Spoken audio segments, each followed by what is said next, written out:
Barrio Adentro. Es nuestro andar por las calles de mi barrio, que es también el tuyo. Este será nuestro recorrido por la vida cotidiana, donde los sueños y esperanzas harán eco a nuestros pasos.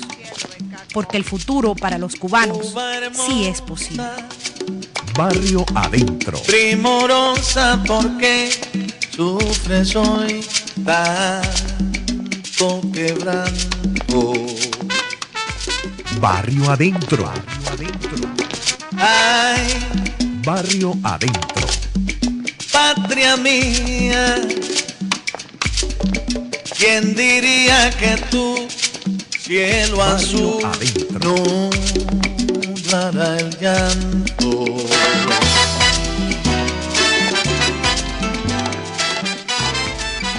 Bienvenidos amigos que nos escuchan a este programa Barrio Adentro, un programa de Radio República, voz del Directorio Democrático Cubano. Les saluda Yanicet Rivero.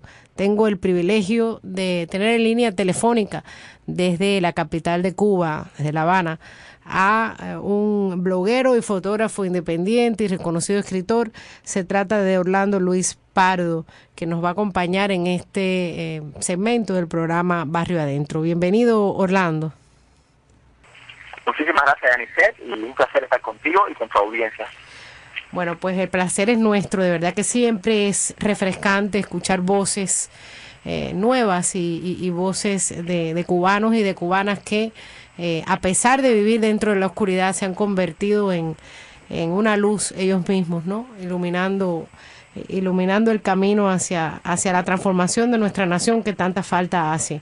Orlando, el primer tema que quisiera conversar contigo es el tema de Héctor Riscar, más conocido como el Ñaño entre sus amigos, quien es un rastafari, músico, que ha sido encarcelado y ahora está siendo procesado de forma muy arbitraria. Cuéntanos un poco porque sabemos que estás al tanto de este caso.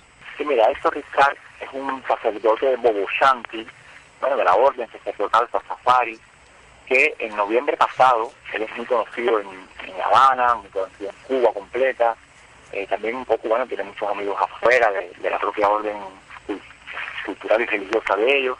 Él es líder musical de la banda de reggae Herencia, que ha trabajado con muchísimos artistas alternativos en Cuba, desde Escuadrón Patriota hasta los Haitianos. O sea, una persona metida en el mismísimo centro del campo underground cultural, pero también dentro de esa religión que siempre es muy iluminadora, muy liberalizadora del espíritu y coincidentemente contestataria, ¿no? Con todos los estereotipos y arquetipos que se vive en una sociedad tan materialista como la cubana. Pues Héctor Riscar, el año, a mediados de noviembre del año pasado, saliendo de su centro laboral a las 2 de la mañana, ellos hacen conciertos todas las semanas en el Cabaret Nacional de Centro Habana. Bueno, pues la policía, como tantas veces ocurre, se encarna con ellos. Se encarna con ellos por su apariencia, por su raza, y bueno, le pidieron el carnet sucesivamente en un tramo de apenas 100 metros, varias veces. Entonces simplemente Héctor Riscar hizo un uso de sus derechos constitucionales, pidió que no iba a enseñar su carnet de identidad, que fuera conducido tranquilamente a la estación policial y que allí él se identificaba porque le estaban afectando su imagen, estaba quedando prácticamente como un delincuente ante los gerentes del Cabaret Nacional, ante el público que estaba saliendo de su trabajo, que acababa de verlo en escena. Es como ver un actor que acaba de representar a Shakespeare y de repente la policía en plena calle lo convierte en un delincuente, ¿no? Es algo muy triste. Y bueno, la policía se molestó, como siempre cuando uno reclama sus derechos, se generó un arresto violento, perdió la camisa, golpeado, el turbante, un desastre. Lo condujeron a la fuerza a la estación de policía de Dragones y media hora después, muchos minutos después, eso ya queda, pero lo cierto es que fue mucho tiempo después, de repente aparecen los mismos policías que han encontrado en la calle, allá tirado, por su cuenta, un paquete que según ellos contiene semillas de cannabis y que por lo tanto es de Héctor Riscar, porque les da a ellos su reverendo deseo de decirlo. No es de los otros, no es de los que no protestaron, es de la persona que protestó y que reclamó sus derechos. Y eso simplemente, sin ningún tipo de prueba pericial, sin ningún tipo de huella dactilar o prueba olorífera, de nada, pues simplemente se ha convertido en un caso por el cual lo están acusando de tráfico y comercialización de estupefacientes. grave, por supuesto, de como si fuera una mafia internacional de narcóticos, esta persona. Y bueno, pues simplemente están aprovechándose del hecho de que su cultura rasta, todos conocemos que a nivel mundial parte de la conexión espiritual con el Creador Supremo, bueno, pues tiene que ver con estimular los sentidos del hombre a través del consumo, digamos, responsable de ese producto nacional que es la cannabis. Y bueno, pues a partir de la estigmatización también social que sufren los rastafaris a todo nivel, a nivel de la élite blanca en el poder y a nivel del pueblo también, o la cultura que hay de ese credo, bueno, pues lo han tratado de eliminar de la sociedad cubana pidiéndole una condena de 10 años, siendo él un padre de familia, casado con su esposa también Rastafari Suraima, tiene 2 niños menores de 10 años. Es como que han partido por la mitad el eje económico y el eje espiritual de esa familia. Es como que no es el único caso, hay otros casos también de la cultura rasta, me he enterado ya en prisión o que han cumplido. Él mismo tuvo un problema hace como 6 o 7 años y tuvo que cumplir prisión a pesar de que las pruebas eran muy endebles, como en este caso. Y yo, que no soy abogado, bueno, por lo que he estado cerca del expediente judicial, te podría decir que en cualquier otra de un país normal, mínimamente normal, eso no es caso.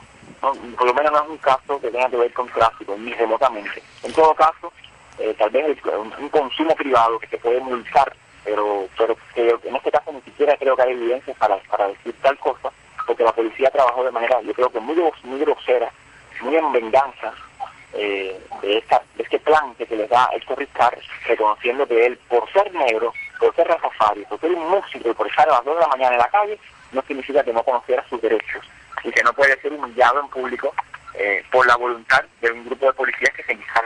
Esta es una situación en la que mezclan muchas coordenadas, pero lo más triste es el drama humano.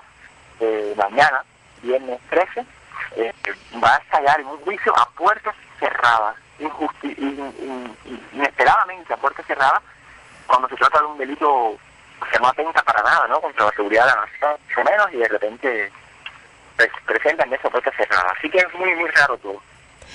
Sí, claro, no atenta, Orlando, contra la supuesta seguridad del Estado, pero a la vez un ciudadano que se singularice, un ciudadano que decida ser como quiere ser, que decida profesar la religión que quiera, que decida vestir como quiera, que decida ser como quiere ser, ya constituye una afrenta para estos señores totalitarios que lo único que saben es de la unanimidad, de la univocidad, solo una voz, del unipartidismo y de todas estas cosas que impiden la diferencia, que impiden la pluralidad, que impiden la misma naturaleza humana, porque todos sabemos que cada uno de nosotros somos diferentes, que nacemos diferentes, incluso los hermanos son diferentes entre sí, incluso los gemelos son diferentes.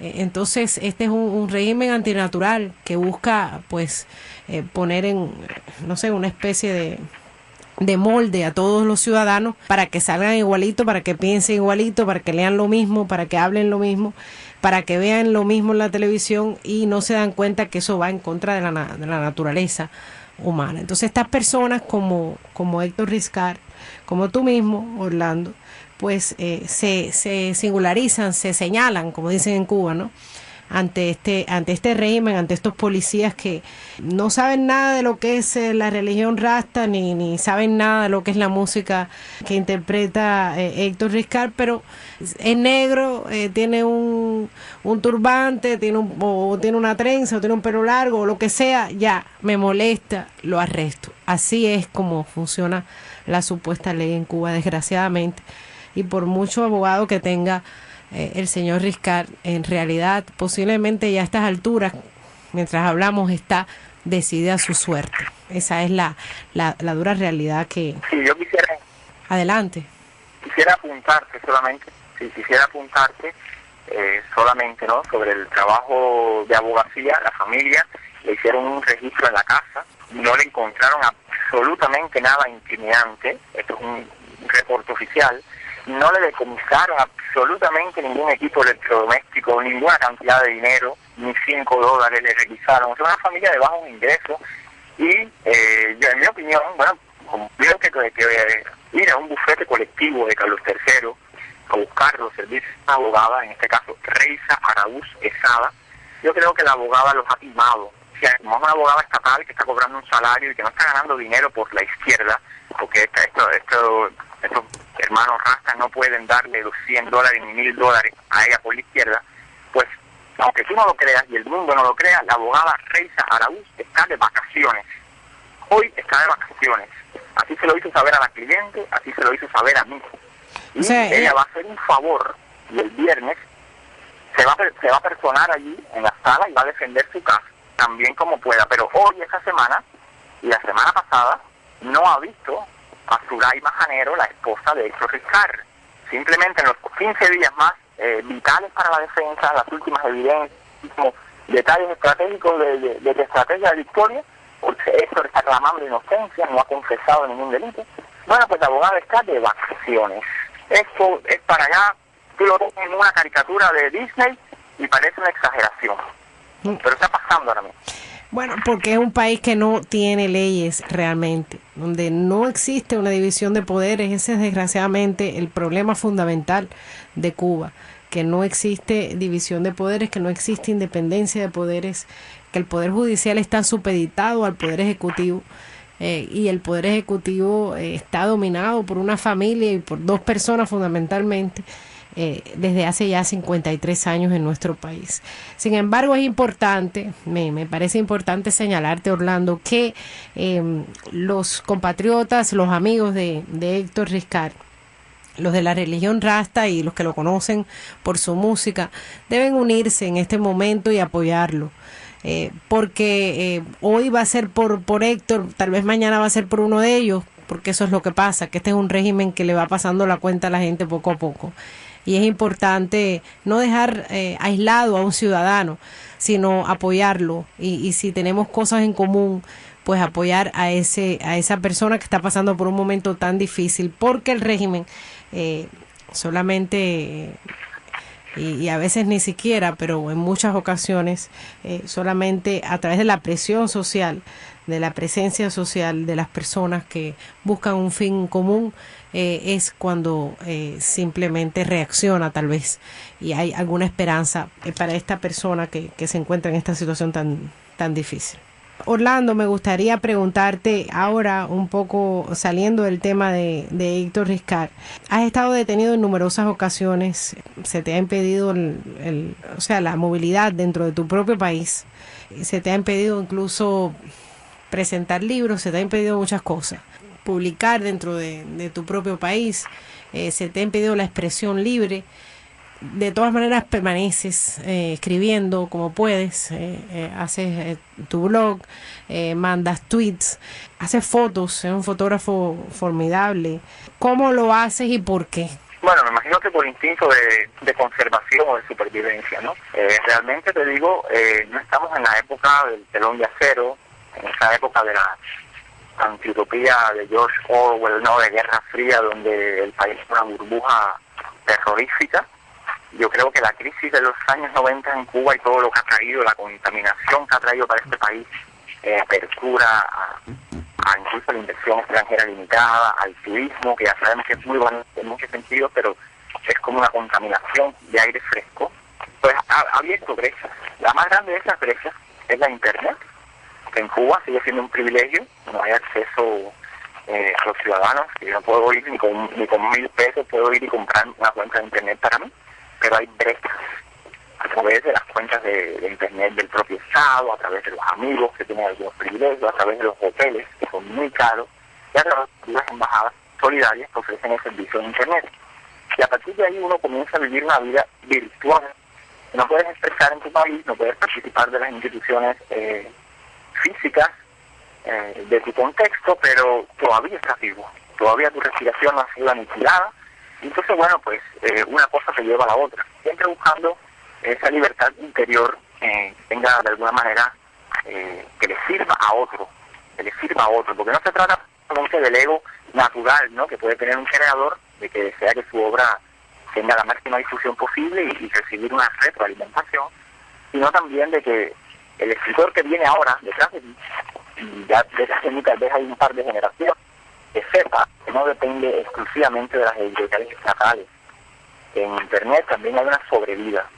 Hay probablemente más escritores que en Cuba. Yo me siento mucho más libre ahora, mucho más leído, mucho más querido también, y también me siento mejor persona. Como autor en Cuba yo publiqué 4 libros y publiqué muchas revistas oficiales, literatos, y me sentía una persona un poco casi que frustrada, ¿no?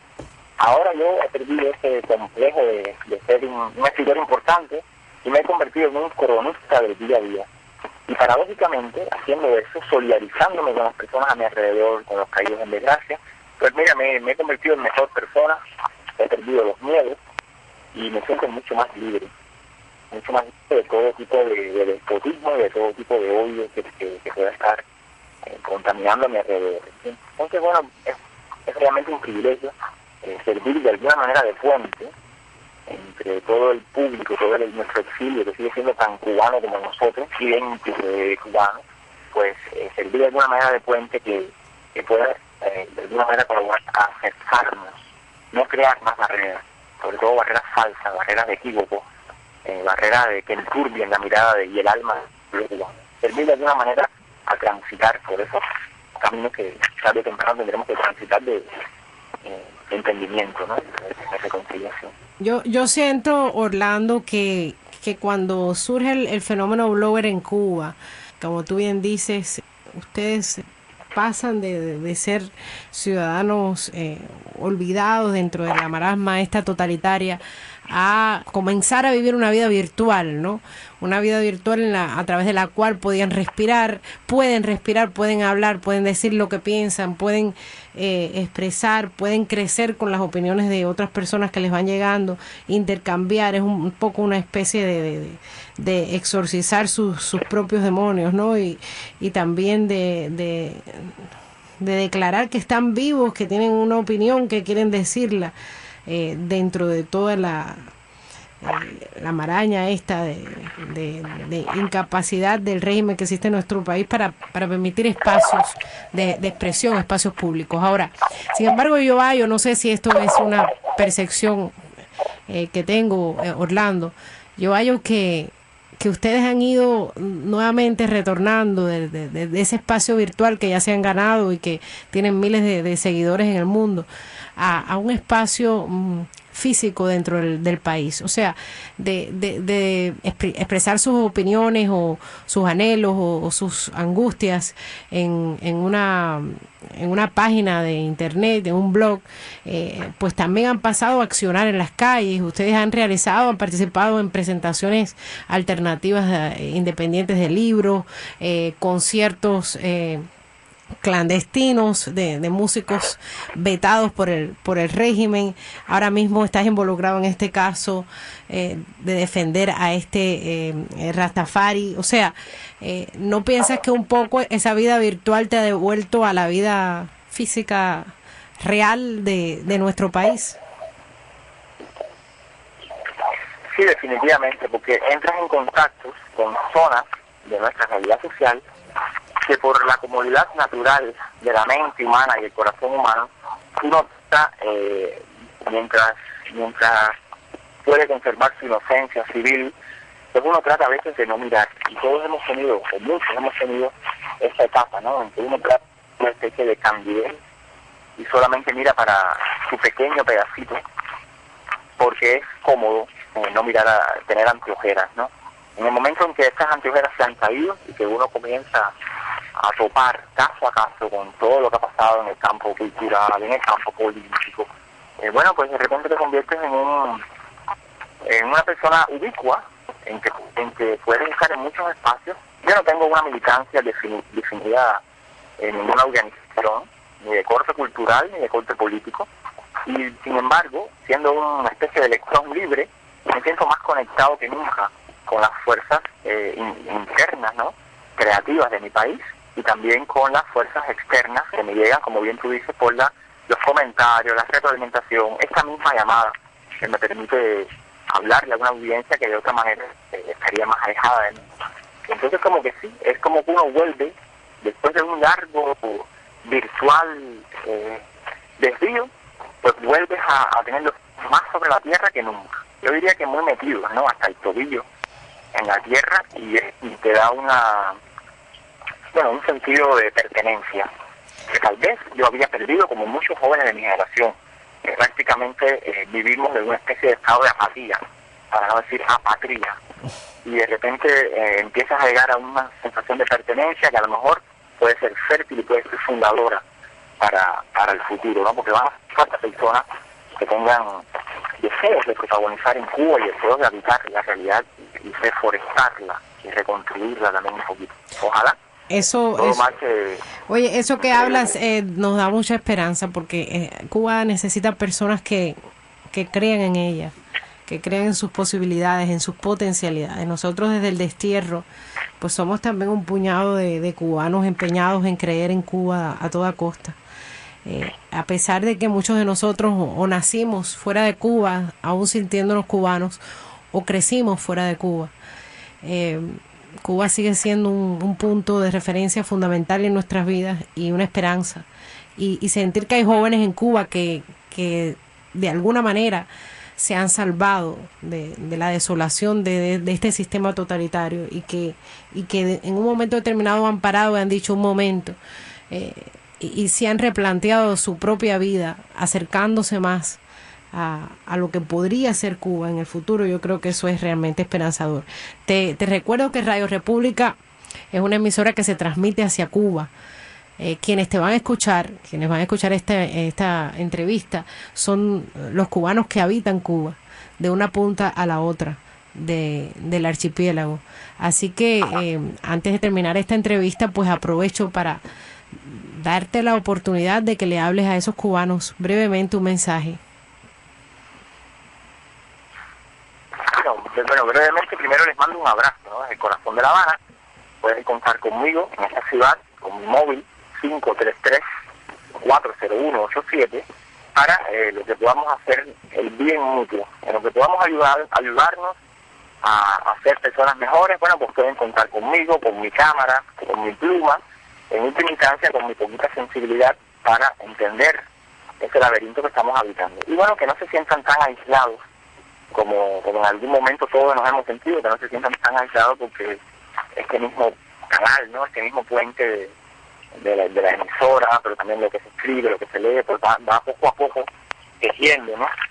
Ese paño mágico, ¿no? Que a lo mejor le podemos poner Cuba, la Cuba futura, ¿eh? Orlando, te doy las gracias infinitamente por haber aceptado mi invitación y espero que esta no sea la única. Espero tenerte próximamente aquí con nosotros en este programa Barrio Adentro y conversar más a profundidad de esa experiencia que estás teniendo como bloguero, como fotógrafo independiente, como ciudadano cubano libre dentro de un país que no lo es. Así que te envío un abrazo en la distancia a ti y a todos los que como tú pues caminan este duro camino y espero un día no muy lejano podernos conocer en Cuba, en una Cuba diferente. Bueno, muchísimas gracias por la oportunidad y cuando quieras estamos a hablar. Nosotros vamos a una pausa y volvemos con más aquí, Barrio Adentro.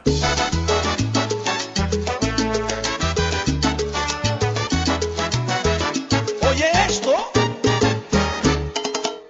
Anoche yo tuve un sueño, qué cosa más placentera.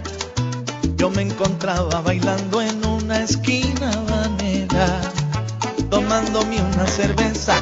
Yo disfrutaba de veras al ritmo de una vitrola que retumbaba en la acera. Al ritmo de una vitrola que retumbaba en la acera. Por allí pasó una mulata dándole candela, fuego a la lata. Por allí pasó el billetero con el 33 que iba a ser primero. Por allí pasó Benny Moré cantando. ¿Cómo fue? Por allí pasaron, sí señor, tantos recuerdos de aquellos tiempos de mi niñez. ¡Que canten los gallos! Anoche yo tuve un sueño, qué cosa más placentera.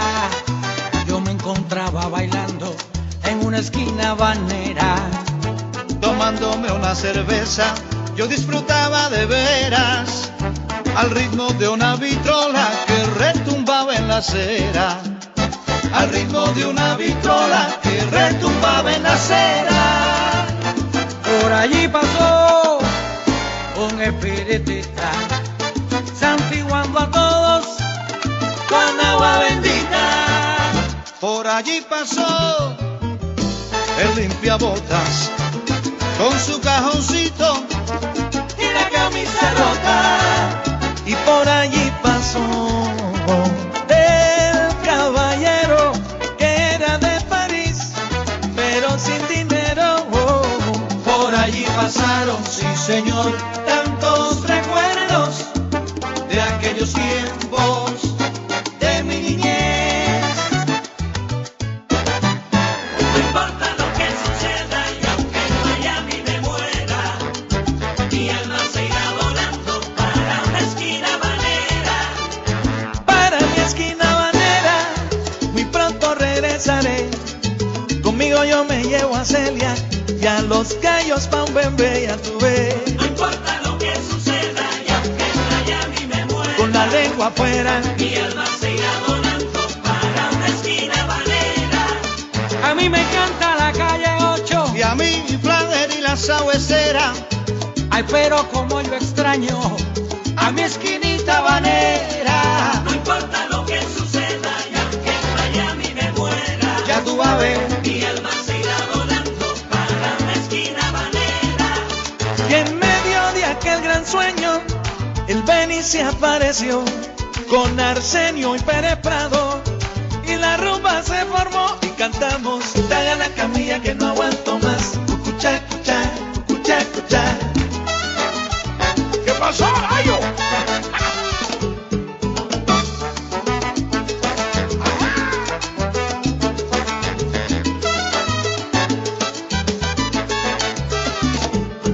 Tener en mi tumba un ramo, yo quiero cuando me muera. De flores y una bandera, Una esquina habanera. Óyelo, una fiesta bien cubana. Yo quiero cuando me muera. Que dure hasta por la mañana. en una esquina habanera. Hasta que muera.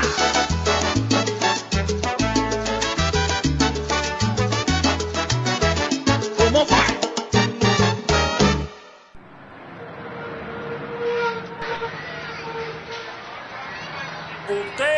Usted y usted. Esto empieza así. En plena calle, Sin careta. ni el tirano ni su hermano. Oye, que vivan los derechos humanos. Picadillo de soya ni pa'l gato. Ño, la mesa redonda es un clavo. Chencha, qué trompeta eres. A que le guste que lo pruebe, al que no lo pruebe. Lo que el cubano piensa y dice hoy, En plena calle. Sin careta. porque ya no hay temor a decir las cosas. En plena calle. Oye, ¿a qué viene esa cara de pesadumbre, mi hermano? ¿A qué va a ser, María?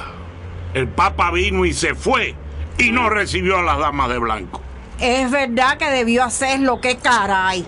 Pero chico, la verdad es que en todo esto de la visita papal, quien llevó la voz cantante fue la resistencia cubana. ¿Por qué tú dices eso, mi hermana? Porque a pesar del incremento de la represión, no pudieron acallar nuestros reclamos. ¿No sabes lo de ese cubano que en Santiago gritó que queremos libertad? Claro, y lo felicito. Uno más que perdió el miedo. En esto del Papa, en todas las noticias por el mundo, de una forma u otra, se mencionó a la resistencia cubana. ¿Sabes qué? Ya nadie puede ignorarnos. Es que todos somos resistencia, mi hermano. Y lo decimos aquí, En plena calle. A que le guste que lo pruebe, al que no lo pruebe. Porque ya no hay temor a decir las cosas. En plena calle. Esto es con clave nada más. Averiguará, averiguará.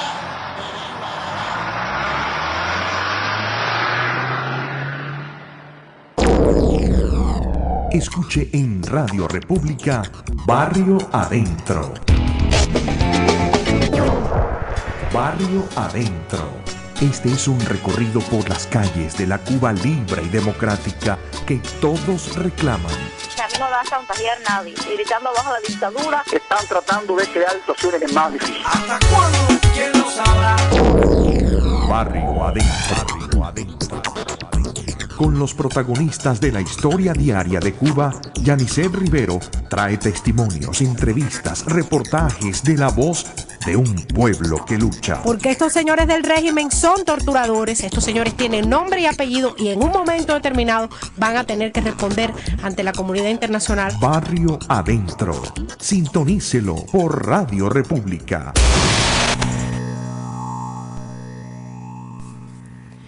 Amigos, estamos de vuelta aquí, Barrio Adentro. Acaba de fallecer un hombre santo, un cubano digno, un cubano ejemplar, guía espiritual del destierro cubano en Miami, quien hizo construir la Ermita de la Caridad, ese santuario que tanta ayuda espiritual ha dado a los cubanos de todas las épocas en este destierro. Un hombre cuya bondad, cuyo carisma, cuya humildad, cuya sencillez tocó el corazón de todos aquellos que tuvimos el privilegio de conocerlo. Monseñor Agustín Román, a quien vamos a extrañar enormemente, nuestro maestro, nuestro profeta. Agustín Román murió en la Ermita de la Caridad, yendo a una clase de catecismo que impartía a aquellos jóvenes cubanos que llegan de Cuba sin la formación religiosa y se acercan a la ermita para reencontrarse con Dios, para reencontrarse con la Virgen de la Caridad. Monseñor Román murió sirviendo a Cuba, a sus hijos, a la patria y sobre todo a Dios y a esa Virgen Mambisa que fue el centro de todo su quehacer religioso. Monseñor Román hizo de la caridad un don de vida. Lo vamos a recordar enormemente. Lo vamos a extrañar enormemente. Esperamos que ya que ha alcanzado la gloria, nos ayude a seguir adelante en este camino por la libertad de Cuba, sin que nuestra fe recaiga, sino que se multiplique nuestra fe. Y un día desde el cielo, como dijo Iván Hernández Carrillo en un comentario de tweet, un día desde el cielo podrá ver al fin a su Cuba, su patria esclava, al fin libre. Escuchemos esta autobiografía narrada por su propia voz y realizada por la Arquidiócesis de Miami.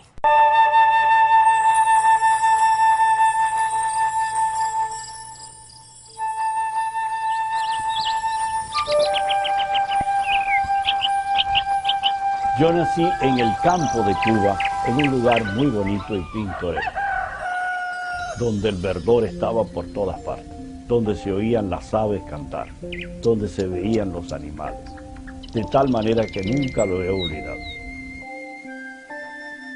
Mis padres eran campesinos, Rosendo Román y Juana María Rodríguez. Éramos una familia muy feliz, con una vida muy, pudiéramos decir, así alegre y feliz. Éramos pobres, nada más que lo necesario, y nunca nos faltó lo necesario, pero nunca tuvimos nada superfluo. Mis padres trabajaban y se unían mucho a nosotros. Vivíamos muy íntimos los tres hermanos, una hermana y dos hombres. Naturalmente, la vida de campo nos hace siempre pensar en Dios. El campo habla de Dios. La naturaleza es como la primera catequesis que uno recibe. Una vez que hice ya los años de estudios en el campo, que eran un colegio público, nunca fui a un colegio católico, nunca tuve una instrucción religiosa adecuada, pero sin embargo, allí pues recibí mi instrucción y después ya para completarla me mandaron a la población que era San Antonio de los Baños. Y allí pues entonces naturalmente tuve la oportunidad ya de unirme a la parroquia. Me uní a los jóvenes de Acción Católica de la parroquia. Para mí esa fue la primera escuela religiosa, pero la mejor que he tenido en mi vida.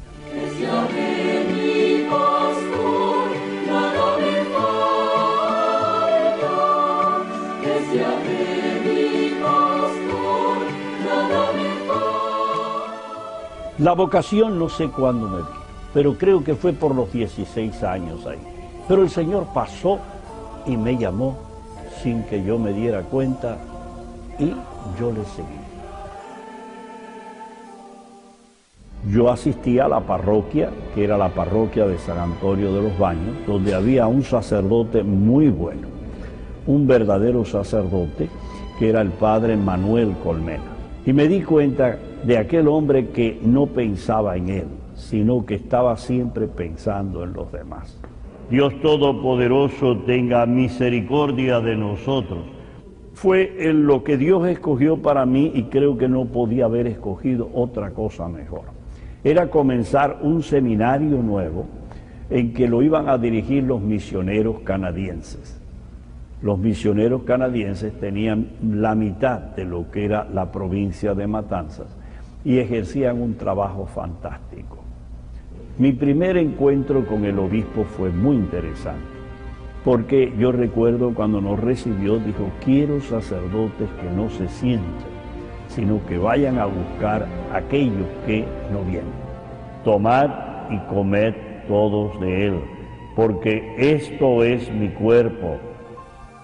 Aquellos 4 años fueron tan preciosos, yendo a los obreros, a todas partes, y sobre todo bien duro, porque a pesar que yo tenía el bachillerato, en ese tiempo se necesitaba el latín.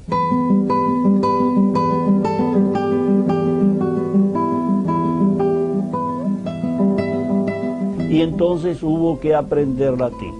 Y aprendíamos latín mañana y noche. El profesor hablaba en latín, el libro estaba en latín, los exámenes eran en latín. Se comía en latín y se escupía en latín.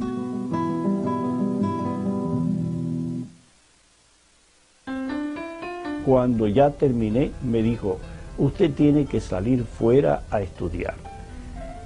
Yo hice todo lo posible para no salir de Cuba, para ver si me quedaba en Cuba y podía estudiar, porque había un buen seminario en el seminario de La Habana. Y me dijo, mire, recuerda, usted es un isleño y si se queda aquí es un isleño. La iglesia es católica, es universal, es necesario ir a estudiar a otra parte. Me mandaron a Canadá, lo cual era interesante porque conocía ya, por supuesto, los padres canadienses y los admiraba muchísimo por el trabajo tan maravilloso que ellos realizaban. Los años de Canadá fueron muy lindos y los conservo con mucho cariño.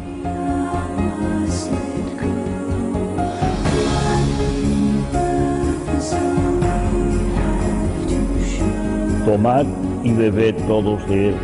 Al regresar, pues fui ordenado sacerdote el 5 de julio de 1959. Ya la revolución había empezado el 1 de enero y ya pues se veía una serie de cambios y todo eso, pero no había ninguna persecución todavía, pero ahí ya comenzó el año 60. El año 60 fue un año un poco difícil, sobre todo ya a la mitad, que empezó ya la persecución religiosa. El cuerpo de Cristo. Y habíamos hecho un propósito firme, nunca salir, compartir con el pueblo todos los dolores del pueblo, pero nunca dejar a un pueblo que está sufriendo.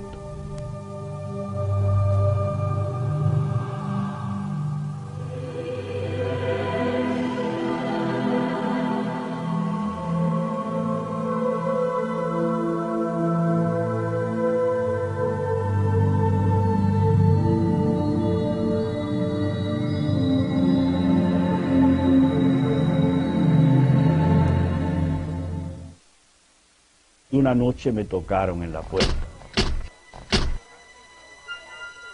Y cuando me tocaron en la puerta me dijeron, usted tiene que hacer declaraciones.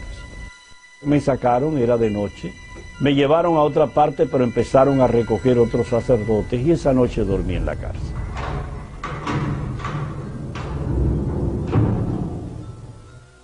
Pero al encontrarnos en la cárcel éramos como 20 y eso nos asustó.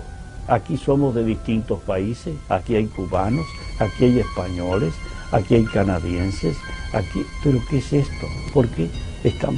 Dice, ustedes teníamos que ir al siguiente día a La Habana. En la mañana muy temprano nos levantaron un día y nos llevaron a La Habana. Y cuando nos llevaron a La Habana, pensábamos que era algún lugar a declarar, pero frente a un barco nos dijeron, aquí. Nos bajaron y con unas metralletas nos dieron, suban al barco. Y allí subimos. Hasta aquí nunca más he visto a Cuba.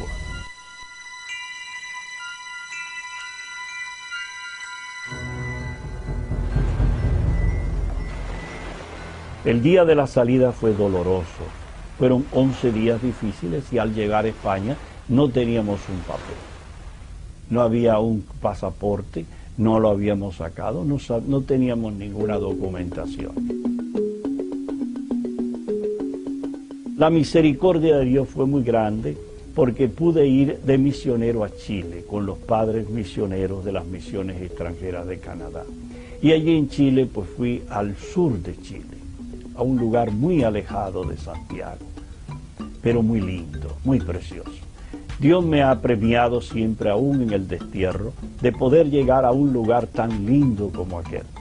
Un día, ya 4 años allí en Chile, muy bien, sin pensar salir de allí hasta que Cuba no se abriera.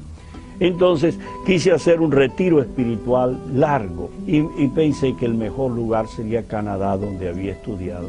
Y entonces regresé a Canadá. Y entonces cuando venía hice una parada en Miami para ver los cubanos que estaban en Miami. Y entonces los cubanos me dijeron, pero ¿usted dónde va? Digo, voy para Chile. Dice, no, pero si este año se arregla el problema de Cuba. Era el año 66. Y así me embarcaron los cubanos y dije, bueno, pues si eso está tan cerca, me quedo aquí.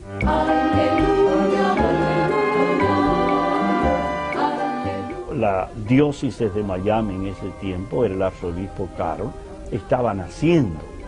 Además de eso, esta diócesis tenía muchas posibilidades y sobre todo la caridad que tenía con los inmigrantes era muy tremenda. El arzobispo dijo en la misa del 66, hagan un santuario. En aquel momento yo creo que era un sueño. Primero, sabíamos nosotros que el exilio había comenzado cuando la iglesia recogió 14.000 niños y Monseñor Walsh estuvo al frente con un buen equipo. Ahora bien, ahí para esas paredes yo llevé a mano al banco $30.000 en centavos en 6 años, ¿no? Eso, a peso. La gente lo hizo, la gente fue muy generosa. Pero fíjense que hay 6 columnas que son las que sostienen y las 6 columnas se dirigen hacia arriba.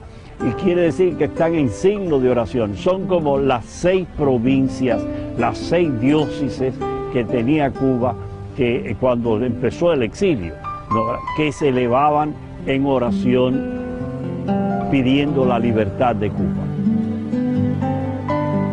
Lo que pensaba el arzobispo Carroll era poner el santuario en el lugar, pudiéramos decir, donde nosotros, pues, las aguas que bañan a Cuba fueran las aguas que bañan también a Estados Unidos. O sea, como pudiera decir, como si las aguas nos unieran a los 2 territorios.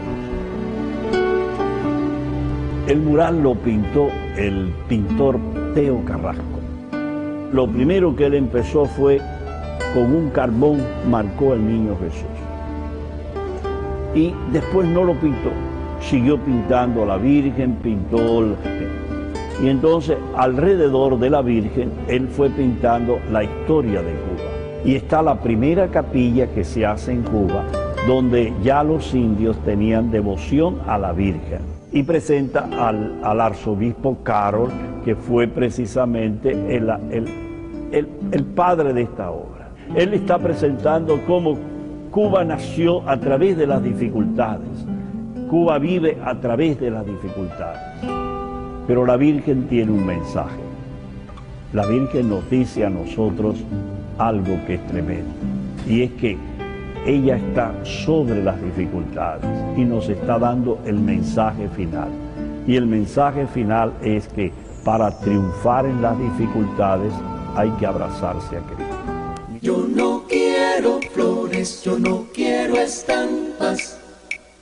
Lo que quiero es Virgen que llene mi alma. Yo no quiero flores, yo no quiero estampas. Lo que quiero es Virgen que llene mi alma.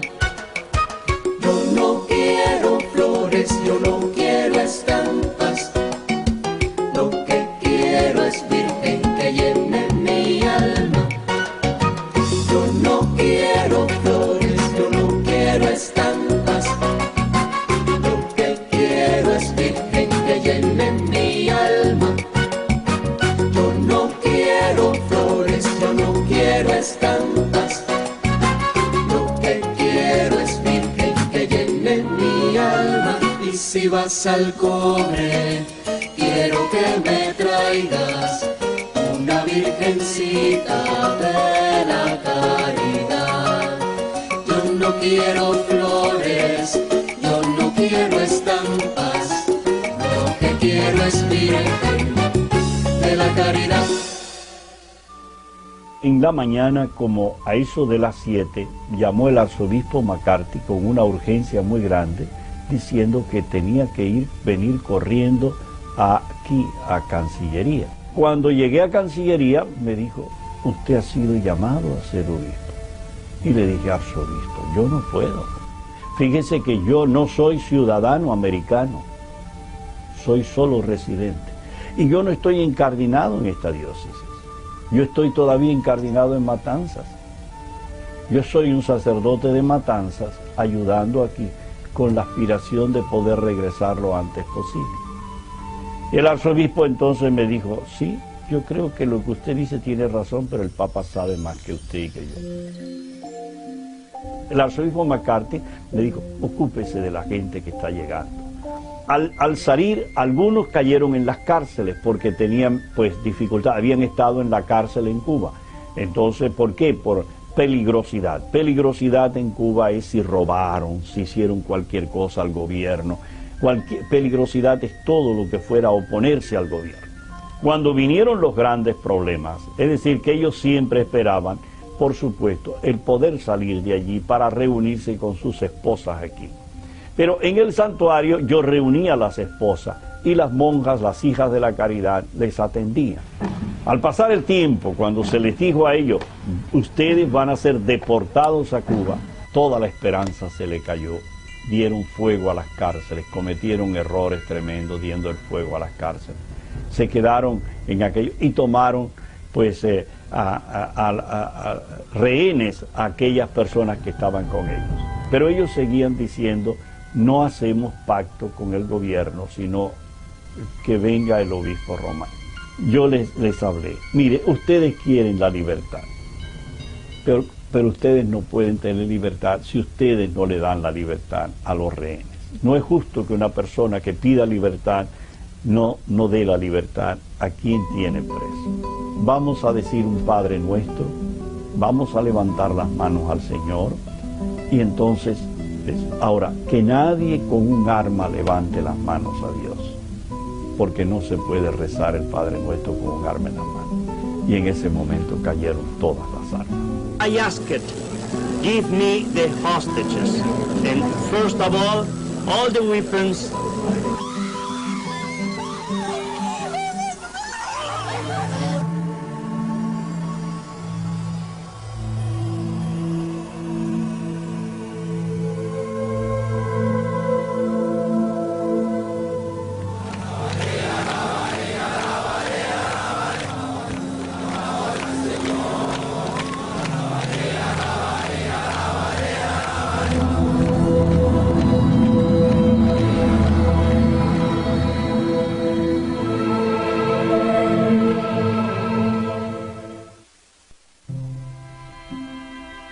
Yo quise regresar a Cuba, sí, pero a trabajar, no de turista.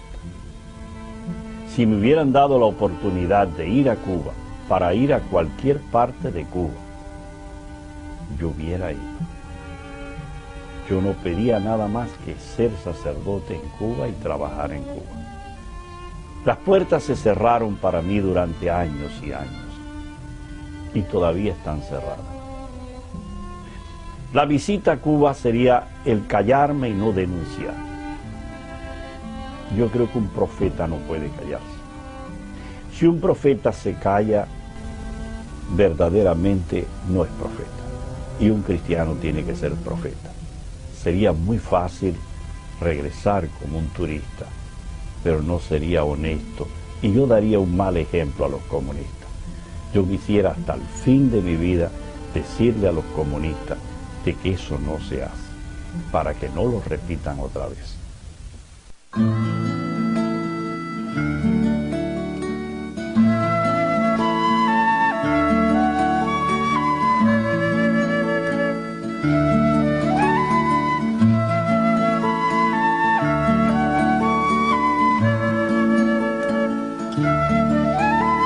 ¿De dónde vendrá, cargado de tanta memoria, haciendo las calles tan largas por miles de pausas de amor?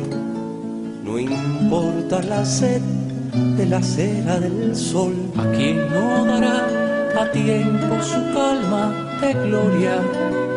Y un cómo le va a la familia, y un beso para el que nació. Sonrisa perenne, danzando infinita en cada rincón de ciudad. Siempre me apareces en medio de ausencias que el cielo no puede llenar. Y ahí va por mi pueblo, sobre unos zapatos que nunca quieren descansar, curando tristezas, quedándose amigo, amigo que da tanta paz. Si un día fuera digno de entrar a tu casa, difícil va a ser evitar que rece a tu lado mi canto mejor. Que Dios le bendiga y nunca le falte a mi pueblo tu amor.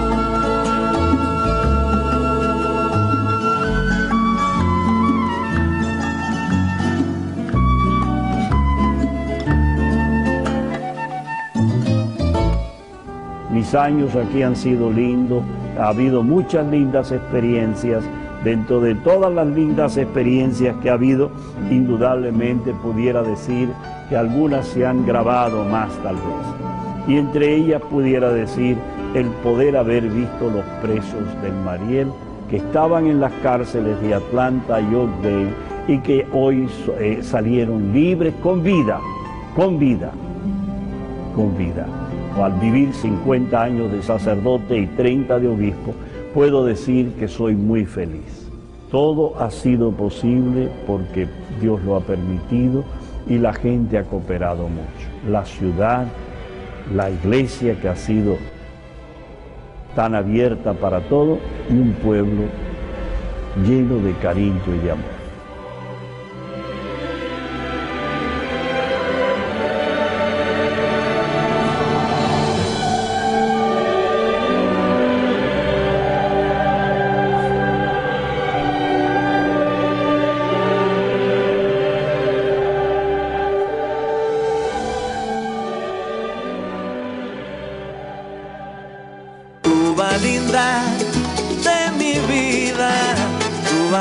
Siempre te recordaré.